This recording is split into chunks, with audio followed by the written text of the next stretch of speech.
예, 법무부 장관님. 네네. 예, 지난주 쌍방울 사건처럼 오늘 저희가 다루고 있는 사건도 역시 정치검찰과 유동규 등이 입을 맞춰서 없는 죄를 있다고 뒤집어 씌운 전형적인 3인 성호 범죄 조작극이라고 봅니다. 저는 처음부터 이재명 대표를 노린 사법 쿠데타다 이렇게 볼 수 있는데요. 그거 이제 천천히 한번 보겠습니다.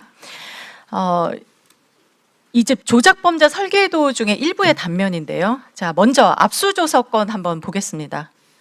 장관님, 2022년 10월 13일 김영석 검사가 유동규의 사실혼 배우자 박태선으로부터 백팩을 압수할 때 작성한 압수조서거든요. 이 압수조서 내용 좀 한번 보시겠어요? 예. 거기에 지금 맨 위에 뭐라고 적혀 있습니까? 피의자 이재명 등에 대한 정치자금법 위반 피의 사건 이렇게 적혀 있습니다. 맞죠? 네, 그렇습니다. 당시 이재명 대표가 이 사건으로 피의자 입건이 되어 있었습니까? 그렇지 않은 걸로 알고 있습니다. 맞습니다. 형제번호가 부여되지조차 않은 것으로 저도 알고 있습니다. 이 사건으로 그리고 이재명 대표는 입건된 적이 아예 없습니다. 그런데 이렇게 버젓이 기록이 되어 있습니다. 이거 왜 그럽니까?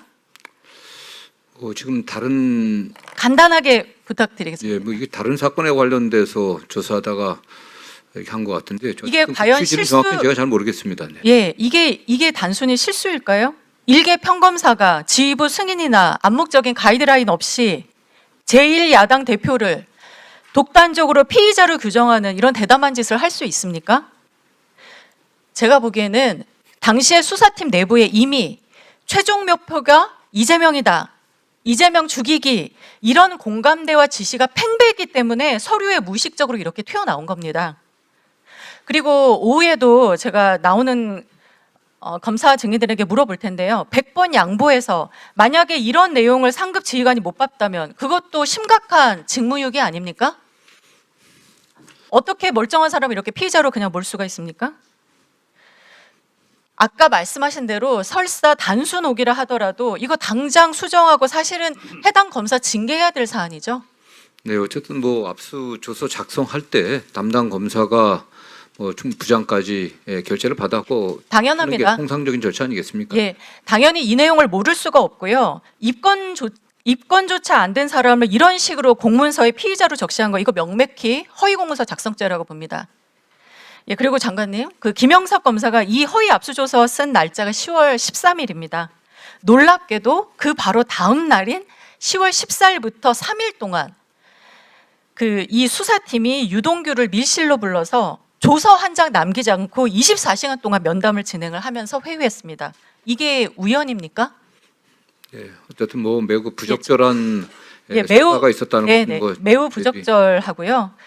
이미 10월 13일에 서류상으로 이재명을 피의자로 결론 지어 놓고서 14일부터는 그 결론에 맞춰서 본격적으로 유동규를 비롯한 그 일당들을 협박하고 회유하면서 진술을 쥐어 짜낸 것으로 보입니다. 이 부분 반드시 확인 좀 하셔야 될 것 같고요.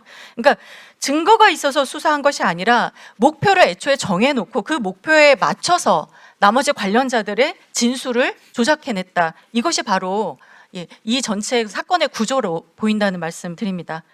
예, 다음 그 엑셀 조작을 짚어보겠습니다. 요거는 질문하다가 제가 끊기면 이후에 오후에 이어서 하겠습니다. 아마 좀 들어보셨을 텐데요. 정영학 회계사 2021년 10월 1일에 검찰에 최초로 제출한 그 대장동 예상 분양가 엑셀 파일 원본에서는 평당 분양가가 1,400만 원으로 이렇게 기재가 되어 있습니다. 그런데 검찰이 조사 과정에서 정영학에게 들이민 출력물에는 1,500만 원으로 둔갑을 했습니다. 당시 남재현 검사가 원본 파일 숫자를 임의로 1,500만 원으로 바꿔서 출력을 한 것으로 보이거든요. 지난해 그리고 홍상철 검사가 제출한 의견서를 보면 검사가 1,500만 원을 입력해서 시뮬레이션 한 것이다, 이런 의견을 냈어요. 그런데 당시 작성된 수사 보고서에는 이 1,500만 원짜리 파일이 정영학의 외장하드에서 원래부터 발견된 원본인 것처럼 묶어서 편철되어 있습니다. 수기로 2015, 0410 이렇게 적어서 말이죠. 장관님, 이게 대장동 사건에서 배임 고의 입증하려면 당시 피의자들이 1,500만 원을 예상했다는 근거가 반드시 필요했을 거거든요. 그런데 엑셀에는 1,400만 원밖에 기재되어 있지 않으니 증거의 임의로 이 내용을 슬쩍 끼워서 넣은 것으로 보입니다. 어떻게 생각하시나요? 네, 제가 어떤 뭐 판단을 할 수는 없겠지만 다만 이 문제와 관련해서도 저희 수사 과정의 어떤 적법성 또는 자료의 또는 증거의 조작이라든가 위조 관련해 갖고서는 지금 서울고검 인권침해 점검 TF에서도 면밀하게 좀 조사를 하고 있습니다. 네.